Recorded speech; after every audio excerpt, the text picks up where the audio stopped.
Ito na mga kabasketball, marami na naman tayong maiinit na balita.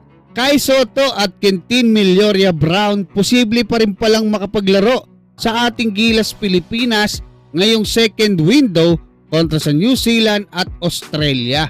At Australian Boomers, inilabas na yung kanilang Final 12 na makakasagupa ng ating Gilas Pilipinas. Pero bago yan, huwag kalimutan mag-like at mag-subscribe bilang pagsuporta. Sa pinakabagong update ni Homer Saison sa kanyang Twitter account o X ay nagpost nga ito ulit ng bandila ng Pilipinas at may paapoy-apoy pa mga kabasketball na tila maganda ang kahulugan para sa Pilipinas. Kasunod kasi yan mga kabasketball noong naging pasabog niya kanina na naman na isa daw dito sa dalawang napabalitang players sa ating Gilas Pilipinas na hindi na maglalaro ngayong second window ay posibleng magbago ng desisyon or kumbaga bumaliktad ng desisyon, maglalaro na dahil sa tulong ng ilang makapangyarihang personalidad o maimpluwensya mga kabasketball, dahil kaya nilang baliktarin yung mga nauna ng desisyon ng mga Gilas players na yan.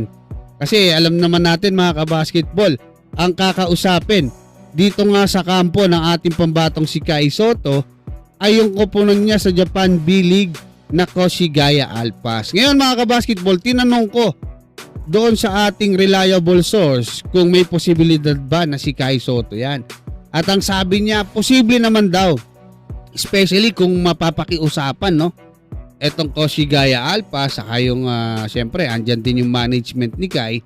Kung maaayos nila yan mga kabasketball, kung anumang limitation yung pwede nilang ibigay kay Kai, pwede siguro kasi baka sabihin ng SBP hindi kasi maglalaro yung isa pang big man namin baka pwede, kailangan namin ito naiisip ko lang so pwede po yun na si Kai Sotto ay kumbaga mapaglaro nila, especially nga kung papayag etong Koshigaya Alpas. Ang kaibahan kasi nito doon sa mga kala Dwight Ramos, dyan sa iba mga KBL players natin, si Kai kasi nagre-recover pa sa injury.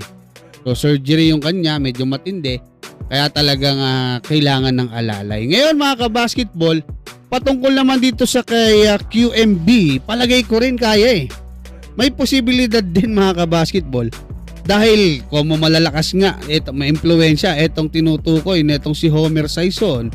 At especially kung totoo yung sinasabi ng agent ni QMB na isinama ng SBP doon sa kontratang pinapapirmahan kay QMB, yun ngang paglalaro ni QMB dyan sa mga non-FIBA games na hindi naman uubra dahil nga may mga kontrata at hindi allowed yung mga overseas Pinoy ballers natin na maglaro sa mga non-FIBA sanction games gaya ng Asian Games, mga SEA Games. So dahil lumalala na diyan sa internet o sa social media yung mga reaksyon ng mga Pinoy basketball fans na bakit ganon Bakit ganon yung ibinigay kay QMB?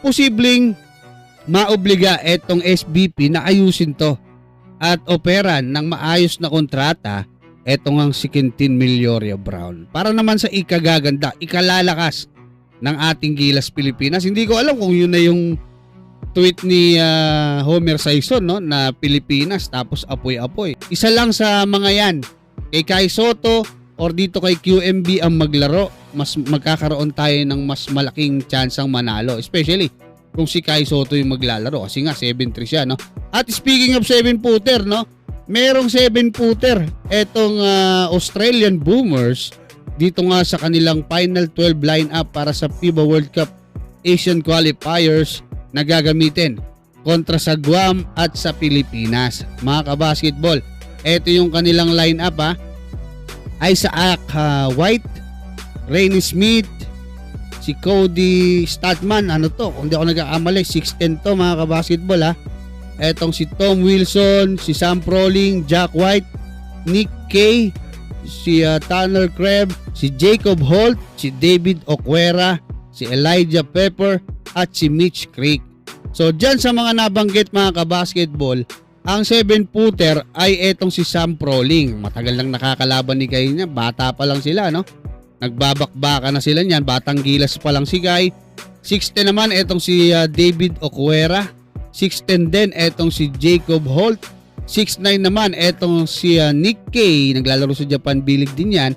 At 6'8 etong gwardiya, dito ko naguluhan. 6'8 gwardiya mga kabasketball na si Cody Statman. Ano ibig sabihin niyan? Malakas etong Australian Boomers na makakalaban natin, kaya talagang kailangan natin ng reinforcement, no? Dito nga sa ating Gilas Pilipinas, sino kaya?